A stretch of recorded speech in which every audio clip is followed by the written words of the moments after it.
comme on ne vous avait pas repéré et que vous ne vous étiez pas identifié, on a calculé le temps là, par rapport à ce qui était... Donc si vous pouvez faire un format quasi poster, ça serait idéal. Je suis navré. J'en ai pas pour longtemps. Donc voilà, donc moi je suis en postdoc au CESTIM, donc à Marseille, unité mixte IRD, INSERM, Université de Marseille. Donc voilà, donc les résultats de l'enquête Evolcam qui a été menée en 2014 au Cameroun nous montrent une association entre les violences conjugales et les interruptions de traitement ARV. Voilà, donc rapidement quelques chiffres de l'ONU-SIDA sur le VIH au Cameroun. Donc c'est le 15e pays le plus affecté par le VIH, avec seulement 20%, enfin 19% des personnes qui vivent avec le VIH qui sont indétectables. Plus spécifiquement sur les femmes, on voit qu'elles sont donc plus affectées. C'est environ 330 000 femmes, ce qui représente 5% des femmes adultes. On voit également que le Cameroun est assez touché par la violence conjugale, avec un taux d'environ 30% de femmes qui ont subi récemment au moins un type de violence. Alors, on sait dans la littérature que la violence conjugale peut avoir différents effets au niveau de la cascade VIH, notamment au niveau de l'acquisition du virus. Donc c'est pour ça qu'on s'est posé la question de savoir si dans le contexte camerounais, il y avait une association entre ces violences et la prise du traitement. Les objectifs secondaires, c'était donc de décrire ces violences et leur fréquence et d'identifier des facteurs associés à ces violences. Donc c'était un échantillon de 2138 patients suivis dans 19 services VIH du centre et littoral du Cameroun. Et au sein de cet échantillon, donc on a sélectionné les femmes sous traitement ARV qui ont déclaré au moins un partenaire dans les 12 mois précédents. Donc une population de 894 femmes. Donc pour la violence conjugale, on a construit des indicateurs. Donc en fait, on a administré le questionnaire OMS en 12 items sur les différents actes exercés par le dernier partenaire au cours des 12 derniers mois et leur fréquence. Donc via une analyse composante principale, on a identifié donc 4 clusters de violence qui sont des indicateurs de violence psychologique, physique extrême et sexuelle. Donc on a décomposé après cet indicateur en 3 modalités, donc pas de violence, violence peu fréquente et violence fréquente.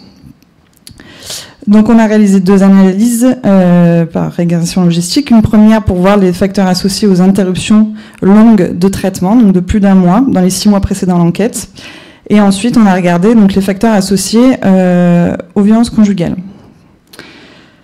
Les participants sont des femmes âgées donc de 37 ans en âge médian, plutôt actives professionnellement, plutôt vivant en milieu urbain et de niveau d'éducation au niveau secondaire. Un quart d'entre elles déclarent subir de la stigmatisation de la part de leur entourage et 13% déclarent avoir interrompu leur traitement pendant plus d'1 mois depuis l'initiation du traitement. Et ça représente donc 8% dans les 6 mois précédant l'enquête. Également, 16% déclarent avoir subi des ruptures de stock de traitement dans leur hôpital habituel. Au niveau des situations familiales, donc la plupart d'entre elles déclarent un conjoint, un mari ou un partenaire principal. La plupart d'entre elles ont des enfants. Il y a seulement un tiers d'entre elles dont le partenaire sexuel est séronégatif, ou le dernier ou les 2 derniers. Les 2 tiers d'entre elles ont partagé leur statut avec leur partenaire, et on voit qu'une partie importante ont un ou les 2 derniers partenaires qui est plus âgé qu'elles de 5 ans. Donc en ce qui concerne les violences, donc on a retrouvé donc 29% de violences psychologiques, 22% de violences physiques, 13% de violences physiques extrêmes et 18% de violences sexuelles. Donc passons maintenant donc aux facteurs associés aux interruptions de traitement. Donc on voit que le fait d'être âgé entre 32 et 37 ans par rapport aux femmes plus jeunes, c'est un facteur protecteur vis-à-vis de l'interruption. De façon un petit peu contre-intuitive, on a également trouvé que les femmes qui vivent dans des ménages plus aisés sont plus à risque d'interrompre leur traitement. On a également trouvé donc un effet de la violence physique fréquente sur ces interruptions de traitement et bien sûr donc le fait d'avoir connu des ruptures de stock de traitement. Donc ensuite on a regardé dans ce deuxième temps les facteurs associés à cette violence physique fréquente. Donc c'est plutôt les femmes qui sont en couple depuis entre 3 et 7 ans par rapport aux couples plus récents. C'est également les femmes qui subissent des stigmatisations et c'est également les femmes qui déclarent exercer des violences envers leur partenaire, hormis les cas de défense, on va dire. Voilà. Donc, ce qu'on voit en fait, c'est que on sait maintenant qu'il y a un consensus sur l'effet des violences conjugales sur le risque d'acquisition du VIH. Et donc, notre étude montre, dans le contexte camerounais, qu'elles sont effectivement plus susceptibles d'interrompre leur traitement sur du long terme. Donc, ça concorde avec d'autres études qui ont été faites dans d'autres contextes. Donc la littérature suggère que ça peut être via, comme ça a été dit dans les précédentes présentations, un effet sur la santé mentale, donc des femmes qui sont moins enclines à vouloir se soigner, qui se sentent déconsidérées, etc. Ou ça peut être aussi par un contrôle direct du conjoint sur les déplacements de la femme, ses soins de santé, etc. Donc ces résultats suggèrent qu'il faudrait éventuellement essayer d'identifier, de détecter la violence conjugale chez les femmes séropositives afin de leur accorder une attention particulière et d'essayer de prévenir le risque d'interruption du traitement. Il serait également nécessaire d'avoir des études d'efficacité d'intervention qui essayent de réduire à la fois les violences conjugales ou de prévenir ou de détecter les violences conjugales et d'améliorer donc l'observance au traitement dans une optique d'amélioration du contrôle de la maladie.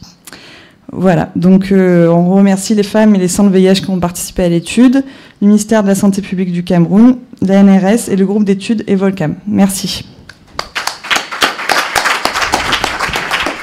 Merci beaucoup et puis bravo pour cette performance. Désolée de vous avoir pressé comme ça, mais voilà. Donc on va laisser 2 questions à la salle. Est-ce que quelqu'un a des questions sur ce travail sur les violences conjugales? Madame Christine. En fait, merci pour votre présentation. Les violences faites aux femmes, c'est une thématique qui nous interpelle tous parce que à cause du VIH, beaucoup de femmes sont violentées. Plusieurs types de violences. Maintenant, je voudrais savoir, est-ce que vous avez, lors de votre enquête autour des femmes, est-ce que les conjoints ont été touchés pour comprendre pourquoi la violence, qu'est-ce qui les amène à violenter les femmes? C'est lié au VIH ou bien alors, on n'a pas plus du genre, oui. Quand on a regardé, on n'a pas trouvé, les facteurs associés aux violences, on n'a pas trouvé, par exemple, de lien avec la sérodiscordance. Après, au niveau de l'enquête, on n'a pas interrogé les conjoints. Par contre, on a les hommes qu'on a interrogés. On leur a posé les mêmes questions qu'on a posées aux femmes, mais dans le sens inverse, à savoir, est-ce que vous avez fait ça à votre partenaire? Mais on n'a pas encore analysé les résultats pour voir si on peut les relier à d'autres facteurs chez ces hommes-là. Voilà.